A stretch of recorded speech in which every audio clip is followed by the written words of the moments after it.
Earl Campbell's with us right now. I've spoken to the great running back of the Houston Oilers and the University of Texas in a long time.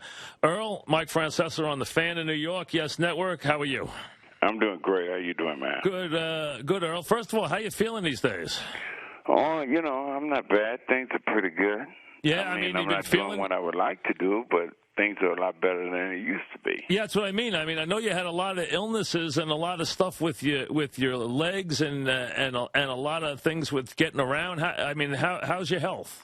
Oh, it's great, man. I have a back problem, and I had 2 knee replacements, but things are great. I'm back, and I'd love to be standing over a golf ball and hitting it, but unfortunately I can't do that right now.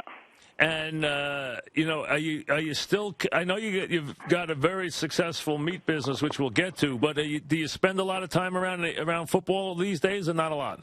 Oh, sure.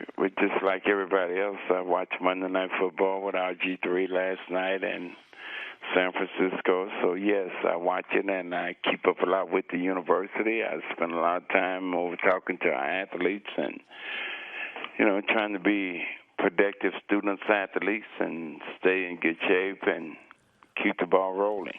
How about these days, the way the game's changed? The idea of the big, dominant running back, kind of a thing of the past. Huh? Do you like the way the game's changed? You probably don't, right? Well, of course, I think Jim Brown would even say this.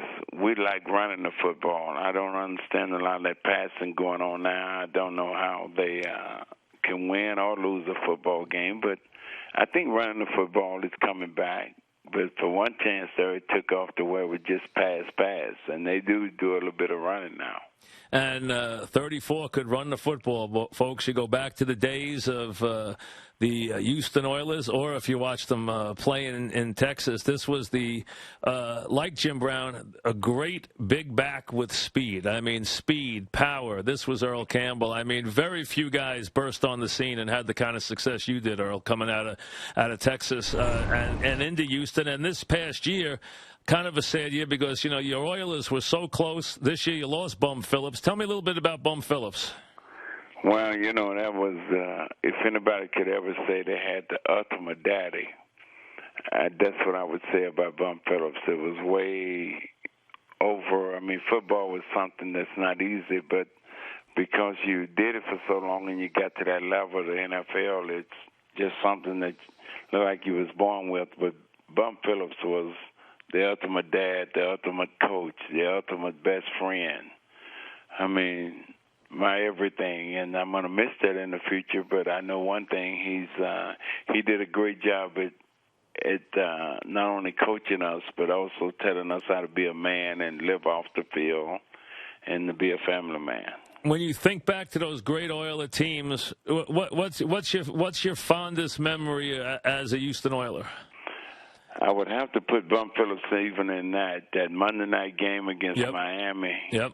A lot of people would think that after that last touchdown, and I remember that last one, I don't remember the other 3.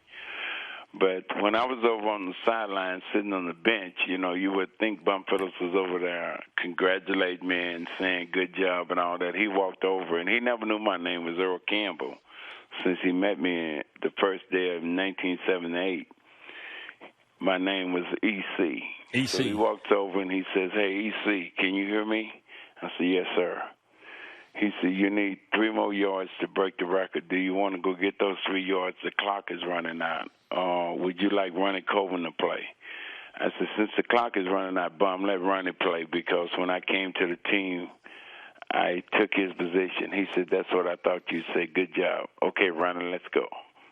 That's good. That's nice. That's nice. And that was a game that kind of put the Houston Oilers on the map. Everyone remembers it with the pom-poms and the Love You Blue and everything else, and those great matchups, those great teams, and those matchups with the Steelers, which were always fun, right? Those are the games you remember, right? Oh, yeah, man. When you play the Steelers, you would just know that somebody's going to get gone knocked out for the rest of the game, so you was hoping it wasn't you, so... But the Steelers was a class act, and I played with guys that was a class act, and we spent a lot of time in each other's dressing rooms when the game was over in the hotel, So I think Joe Green said it permanently, though. he said, when the best don't meet the best, nobody knows who the best is. So yeah, that's true. And was Joe Green the guy? I mean, was he the guy that you would say of all the defensive players? You know, you're probably thinking more about linebackers than defensive tackles, but is he the guy that you can remember playing against that was the best defender you played against? I would say Joe Green, a guy by the name of Jack Tatum. Yep. The late L.C. Greenwood. I mean, when I talk about my career, those are the kind of names that popped up to me. But people hear this all the time about what a great fraternity it is to be in the NFL. I don't think they really understand, but that's one big family, and once you get to be in, you're in. Talking with Earl Campbell, one of the great running backs of all time, Hall of Famer, of course, and really one of the guys who did it on the college level, did it on the pro level, and really the prototypical big back, big, powerful, fast. I mean, guy just had piled up yardage year after year in his illustrious career. Is the Houston team, because it's close, your team, or is Tennessee your team because that's your old team? I would have to say the city of Houston is the Texans are my team because everything I've been able to do and accomplish, thank God, has been in the state of Texas. So my team went to Tennessee, so I took on the Houston Texans, and a lot of people don't understand that, but you have to be able to be born in the state of Texas, play your junior high football in the state of Texas, play your high school football in the state of Texas, your college, and fortunate enough, pro football. So I just stay in Texas.